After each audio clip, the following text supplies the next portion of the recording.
ವೀಕ್ಷಕರೇ ನಮಸ್ತೆ. ಇದು ನ್ಯೂಸ್ 18 ಡಿಜಿಟಲ್. ನಾನು ನಿಮ್ಮ AT ವೆಂಕಟೇಶ್ ಪ್ರಭು. ಬೆಂಗಳೂರು ದಕ್ಷಿಣ ಜಿಲ್ಲೆಯ ಚನ್ನಪಟ್ಟಣ ನಗರ ವ್ಯಾಪ್ತಿಯಲ್ಲಿ ಅಕ್ರಮವಾಗಿ ಇತರೆ ರಾಜ್ಯ ಮತ್ತು ಇತರೆ ದೇಶದಿಂದಲೂ ಕೂಡ ವಲಸಿಗರು ಬಂದಿದ್ದಾರೆ ಎನ್ನುವಂತಹ ಅನುಮಾನ ಈಗ ವ್ಯಕ್ತ ಆಗ್ತಾ ಇದೆ.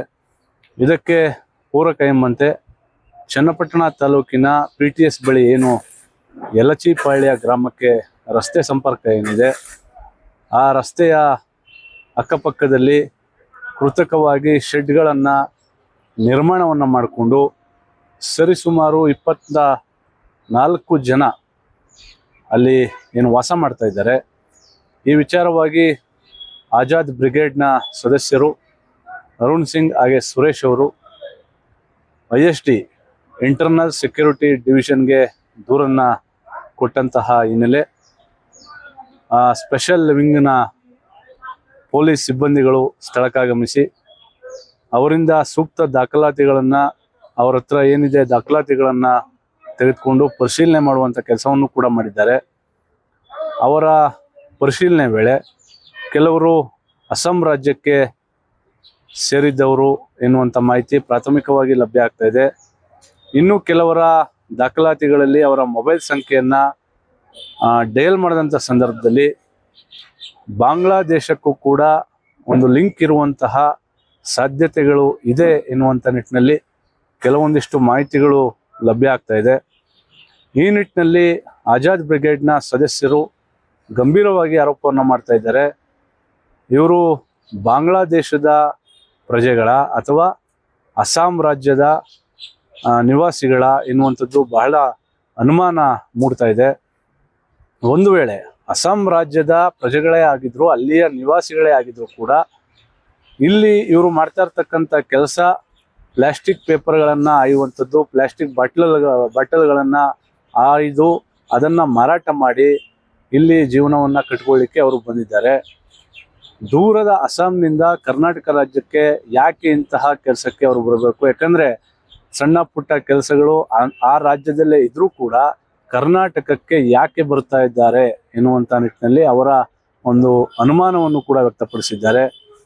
ನಮಗೆ ಶಾನ್ಭವನಹಳ್ಳಿಲಿ ಇದೊಂದು ಗಾಡಿ ಸಿಕ್ತು. ನಮಗೆ ಗಾಡಿ ಸಿಕ್ಕಿದಾಗ ಎಲ್ಲಿಯವರು ಏನು ಅಂದಾಗ ನಾವು ಇವರು ಅಸ್ಸಾಂನವರು ಅಂದರು.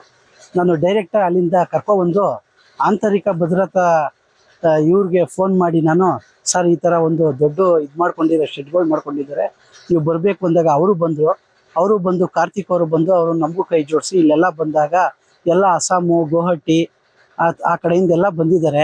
ಇವ್ರ ಹತ್ರ ಇರುವಂಥ ವೆಹಿಕಲ್ಗಳು ಏನು ಆಟೋಗಳವ ಅವಕ್ಕೆ ಯಾವುದೇ ಥರದ್ದು ಒಂದು ಸರಿಯಾದ ಮೂಲಭೂತ ಸರ್ಕಾರಿ ಡಾಕ್ಯುಮೆಂಟ್ಸ್ಗಳಿಲ್ಲ. ಮತ್ತು ಕರೆಂಟ್ಗಳೆಲ್ಲ ಇವರು ಕದ್ದು ಎಳ್ಕೊಂಡಿದ್ದಾರೆ. ಇವ್ರ ಹತ್ರ ಇರುವಂಥ ಸಿಲಿಂಡರ್ಗಳು ಯಾವೂ ಇಂಡಿಯನ್ ಆಗಲಿ HP ಆಗಲಿ ಭಾರತ್ ಆಗಲಿ ಯಾವುದೂ ವ್ಯವಸ್ಥಿತವಾಗಿಲ್ಲ. ಮಕ್ಳುಗಳೆಲ್ಲ ಯಾರು ಸ್ಕೂಲ್ಗಳಿಗೆ ಹೋಗ್ತಾ ಇಲ್ಲ. ಇಲ್ಲಿ ಎಲ್ಲ ಚಿಕ್ಕ ಮಕ್ಳುಗಳು ಇದ್ದಾರೆ. ಆದ್ದರಿಂದ ಎಲ್ಲ ಇವರು ವಲಸೆ ಹೊರರಾಜ್ಯದವರು ಅಂತ ನಮಗೆ ಒಂದು ಗುಮಾನ ಇದೆ.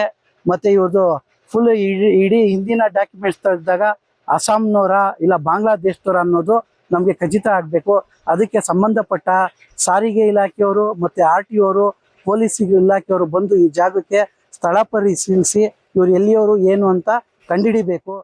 ಜೊತೆಗೆ ಏನು ಚನ್ನಪಟ್ಟಣದ ಯಲಚಿಪಾಳ್ಯ ರಸ್ತೆಯಲ್ಲಿ ಏನು 24 ಜನ ಸದಸ್ಯರು ಯಾರು ವಾಸ ಆಗಿದ್ದಾರೆ ಅವರಿಗೆ ಅಜಾರ್ ಎಂಬಾತ ಅವರಿಗೆ ಇಲ್ಲಿ ನೆರವನ್ನು ಕೊಟ್ಟಿದ್ದಾನೆ. ಜೊತೆಗೆ ಆ ಒಂದು ರಸ್ತೆಯಲ್ಲಿ ಇರತಕ್ಕಂತಹ ಸ್ವಾಮಿ ಎಂಬುವರ ಜಮೀನಿನಲ್ಲಿ ಇವರು ಕೃತಕವಾಗಿ ಶೆಡ್ಗಳನ್ನು ನಿರ್ಮಾಣ ಮಾಡಿಕೊಂಡು ಪ್ಲಾಸ್ಟಿಕ್ ಬಾಟಲ್ಗಳನ್ನು, ಹಳೆ ವಸ್ತುಗಳನ್ನು ಇಲ್ಲಿ ಏನು ರಸ್ತೆಯಲ್ಲಿ ಸಿಗ್ತದೆ ಅದನ್ನೆಲ್ಲ ಇವರು ತೆಗೆದುಕೊಂಡು ಅದನ್ನು ಮಾರಾಟ ಮಾಡಿ ತಮ್ಮ ಬದುಕನ್ನು ಕಟ್ಕೊಳ್ಳಿಕ್ಕೆ ಇವರು ಬಂದಿದ್ದಾರೆ.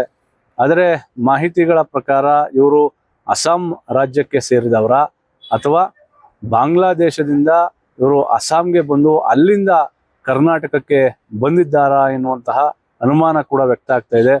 ಒಟ್ಟಾರೆ ಏನು ಚನ್ನಪಟ್ಟಣ ನಗರ ವ್ಯಾಪ್ತಿಯಲ್ಲಿ ವಲಸಿಗರ ಸಂಖ್ಯೆ ದಿನದಿಂದ ದಿನಕ್ಕೆ ಹೆಚ್ಚಳ ಆಗ್ತಾ ಇದೆ ಎನ್ನುವಂತಹ ಒಂದು ಚರ್ಚೆ ಕೂಡ ಈಗ ಎಲ್ಲೆಡೆ ನಡೀತಾ ಇದೆ. ಹಾಗಾಗಿ ಸಂಬಂಧಪಟ್ಟಂತಹ ತಾಲೂಕು ಆಡಳಿತ ಆಗಿರ್ಬೋದು, ಜಿಲ್ಲಾಡಳಿತ ಆಗಿರ್ಬೋದು, ಪೊಲೀಸ್ ಇಲಾಖೆ ಆಗಿರ್ಬೋದು, ಈ ನಿಟ್ಟಿನಲ್ಲಿ ಒಂದು ಕಟ್ಟುನಿಟ್ಟಿನ ಕ್ರಮವನ್ನು ವಹಿಸಬೇಕು, ಹದ್ದಿನ ಕಣ್ಣನ್ನು ಇಡಬೇಕು. ಯಾಕಂದರೆ ವಲಸಿಗರು ಅವರ ಜೀವನ ಕಟ್ಕೊಳ್ಳಿಕ್ಕೆ ಬರ್ತಾರಾ ಅಥವಾ ಇನ್ನಿತರೆ ಚಟುವಟಿಕೆಗಳಿಗಾಗಿ ಬರ್ತಾರಾ ಎಂಬುದು ಸಾಕಷ್ಟು ಅನುಮಾನ ಮೂಡ್ತಾ ಇದೆ. ಹಾಗಾಗಿ ಸಂಬಂಧಪಟ್ಟವರು ಇದರ ಬಗ್ಗೆ ಗಮನವನ್ನ ಹರಿಸ್ಬೇಕು ಅಂತೇಳಿ ಯಾರು ಈ ಒಂದು ತಂಡವನ್ನ ದಾಳಿ ಮಾಡಿದ್ದಾರೆ ಆ ಸಂಘಟನೆಯ ಕಾರ್ಯಕರ್ತರು ಒತ್ತಾಯವನ್ನ ಮಾಡ್ತಾ ಇದ್ದಾರೆ.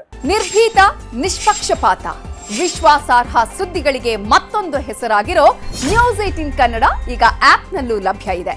ದಯವಿಟ್ಟು ಇಲ್ಲಿರೋ QR ಕೋಡ್ ಅನ್ನ ಸ್ಕ್ಯಾನ್ ಮಾಡಿಕೊಂಡು ಆಪ್ ಡೌನ್ಲೋಡ್ ಮಾಡೋದಕ್ಕೆ ಮರಿಬೇಡಿ. ನಿಮ್ಮ ಬೆಂಬಲ ಹೀಗೆ ಸದಾ ನಮ್ಮೊಂದಿಗಿರಲಿ. ಧನ್ಯವಾದ.